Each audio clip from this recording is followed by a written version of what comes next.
আপনারা শেখ হাসিনার সাম্প্রতিক বক্তব্যগুলো কি শুনছেন? যদিও তার বক্তব্য শোনার ব্যাপারে নিষেধাজ্ঞা আছে, মানে বাংলাদেশের মিডিয়ায় তার বক্তব্য প্রচার করা যাবে না বলে আদালতের নির্দেশনা আছে। আমি অত্যন্ত ভুল সিদ্ধান্ত বলে মনে করি।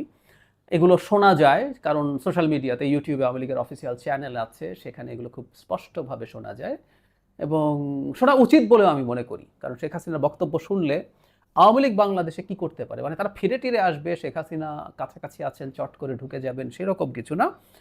আমরা অন্তত আমাদের দেশে কিছু আনস্টেবল অবস্থা তৈরি করার জন্য আওয়ামী লীগ কী করতে পারে, তার পরিকল্পনা কি, সেটা খানিকটা ধারণা করা যাবে। তার গত ৪-৫ দিনের যে বক্তব্য আছে, আমি শুনতে গিয়ে সেখানে দেখলাম বাংলাদেশে একটা নির্বাচন যে প্রায় অনিবার্যভাবেই হচ্ছে এবং সেই নির্বাচন হলেই আসলে বাকিটা টু সাম এক্সটেন্ট ইমপ্লাইড যে বিএনপি ক্ষমতায় আসবে, সেটা শেখ হাসিনার বক্তব্যে বোঝা যায় এবং তাতে তার তীব্র ক্ষোভ তৈরি হয়েছে। আই রিপিট, তার তীব্র ক্ষোভ তৈরি হয়েছে। আপনারা এই ভিডিওটা দেখতে পারেন। এই ভিডিওটা দেখলে দেখাতো না, ইনফ্যাক্ট এখানে তার একটা অডিও স্পিচ আছে। এখন আর কলের মতো না, উনি একদম স্পিচই দেন। সেখানে নির্বাচনের কথা বলছেন, কিন্তু উনি আসলে নির্বাচন চান না। মানে এই জন্য বলছি, বাংলাদেশে নির্বাচন না চাওয়া আসলে যারা যারা চান না, মুখে বলেন, কিন্তু যারা নানান বাহানায় নির্বাচনকে আনসার্টেইন করে তুলতে চান, তারা আসলে শেখ হাসিনা এবং ভারতের পারপাস সার্ভ করেন বলে আমি মনে করি। তাদের জ্ঞাতসারে অথবা অজ্ঞাতসারে, তারা না বুঝে বা বুঝে এই কাজটা করেন।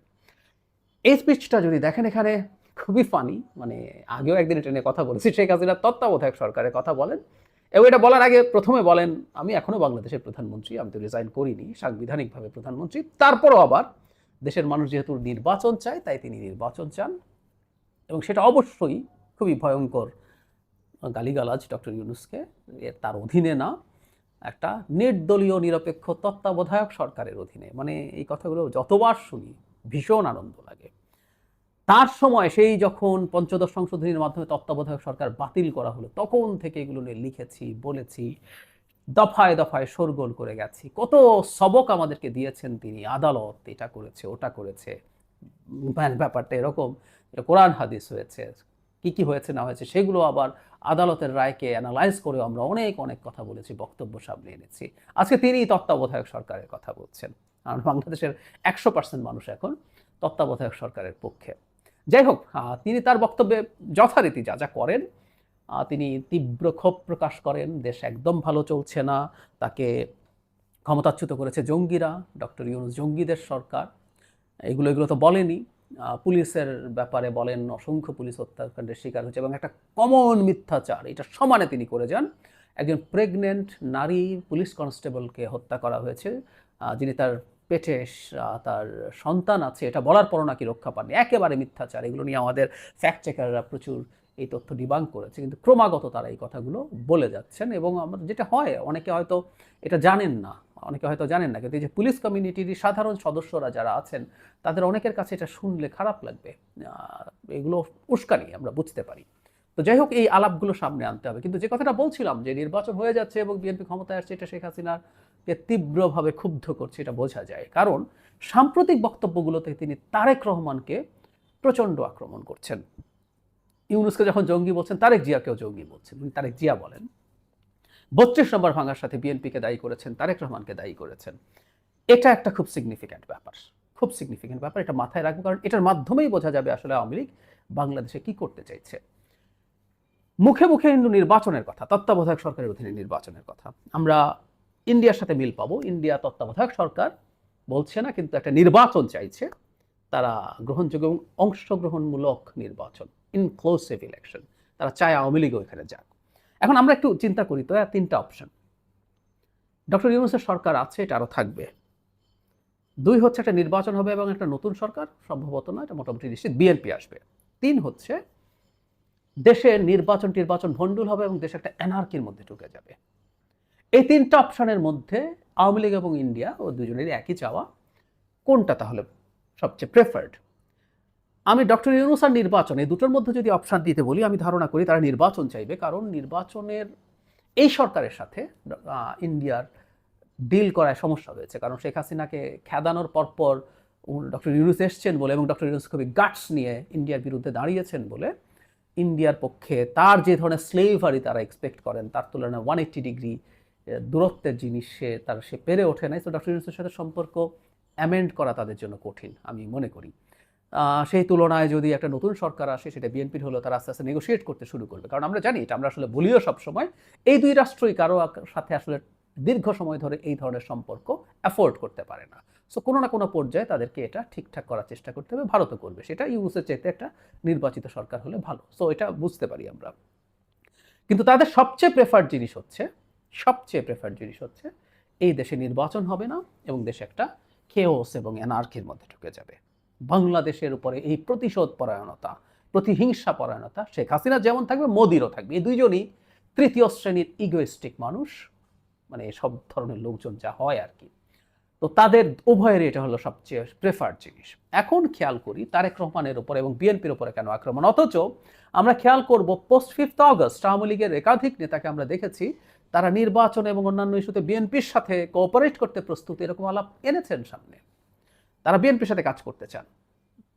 তাই যদি হয়ে থাকে, মনে হতেই পারে যেটা তাদের এক ধরনের সার্ভাইভালের জন্য তারা করছেন বিএনপির সাথে, অন্তত ফর দ্য টাইম বিং, অন্তত শত্রুতা কমিয়ে আনতে। তো হঠাৎ করে শেখ হাসিনা বিএনপি এবং তারেক রহমানের উপরে এত ক্ষুব্ধ হচ্ছেন কেন? কারণ নির্বাচন চাই আলাপটা আসলে তাদের সামনে রাখা। তারা নির্বাচন চান না। শেষ পর্যন্ত হয়ে গেলে চেষ্টা করবেন, এটা মন্দের ভালো ভাবেন, কিন্তু তাদের প্রধান আগ্রহ হচ্ছে নির্বাচন ভণ্ডুল করা। খেয়াল করব আমরা, তারা ডক্টর ইউনূসকে সরাতে চান। ডক্টর ইউনূস অবৈধ সরকার, যদিও ফানি, ডক্টর ইউনূস হয়ে যে সরকারটা আসবে সেটা কেমনে বৈধ হবে? কারণ শেখ হাসিনা নিজে প্রাইম মিনিস্টার, নিজেকে এখনো দাবি করেন। সো তাহলে কি যখন ওনার কাছ থেকে এন্ডোর্স করায় আনতে হবে, সরি করে বলবো যে শেখ হাসিনাকে আপনি বলেন এটা মানেন কিনা, তারপর সেটা বৈধ হবে। হোয়াট এভার, তিনি ডক্টর ইউনূসকে সরাতে চাইছেন। আমরা এই প্রবণতা বাংলাদেশেও আছে, আমরা দেখব। বাংলাদেশেও অনেকে ডক্টর ইউনূসের সরকারের বিরুদ্ধে কথা বলা শুরু করেছে। তার ইনএফিসিয়েন্সি, তার নিউট্রালিটি, এসব অভিযোগ অলরেডি মাঠে আনা শুরু হয়েছে। তারপরে হয়তো শুরু হবে তার ক্ষমতায় না থাকা, সম্ভবত, জানি না, সম্ভাবনা আছে আসলে। ডক্টর ইউনূসকে একবার যদি সরিয়ে ফেলা যায় বা পরিস্থিতি যদি এরকম করে ফেলা যায় তিনি রেগে টেগে রিজাইন করে ফেলবেন, তার এই প্রবণতা আমরা কিছুদিন আগে দেখেছি। খুবই মারাত্মক অন্যায় হবে, মারাত্মক রকম ক্ষতি করা হবে দেশের। আমি আশা করি তিনি সেটা করবেন না, কিন্তু তাকে যদি সরিয়ে ফেলা যায়, তারপর আসলে বাংলাদেশ একটা কেওসে ঢুকে যাবে।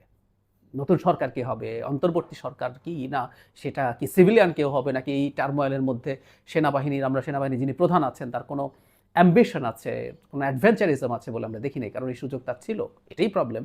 অন্য কোনো জেনারেলের এই ধরনের প্রবণতা তৈরি হয় কিনা, বা তখন সরকার কি হবে, কেমন হবে, কে কাকে মানবে, কে কাকে মানবে না।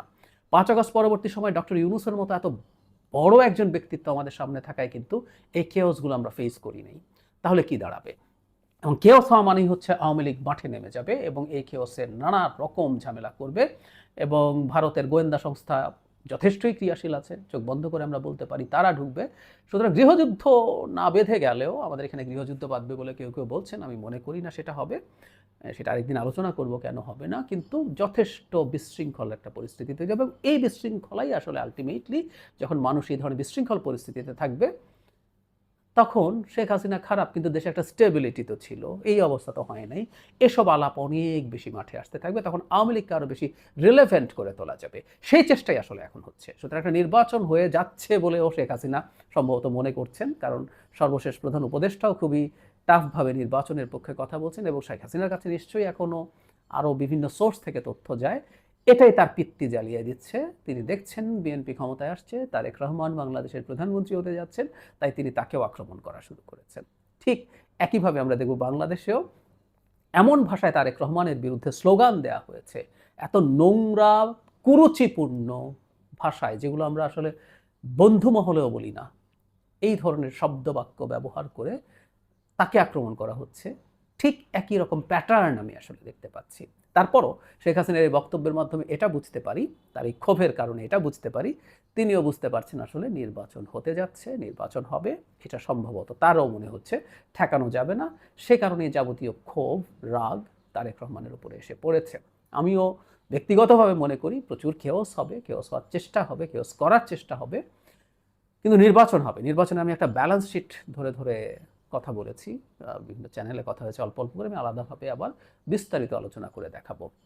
সেই কারণে আমি মনে করি যারা কেওস করতে চান তারা শেষ পর্যন্ত জিতবেন না, কিন্তু মাঝখানে তাদের এই কেওস করার চেষ্টা কারণে জনগণের সামনে, বিশেষ করে রাজনৈতিক দলগুলো তাদের ক্রেডিবিলিটি হারাবেন, জনগণের কাছে খারাপ ইমেজ নিয়ে তাদের চলতে হবে, এগুলো তাদের ভবিষ্যৎ রাজনীতির জন্য খারাপ হবে।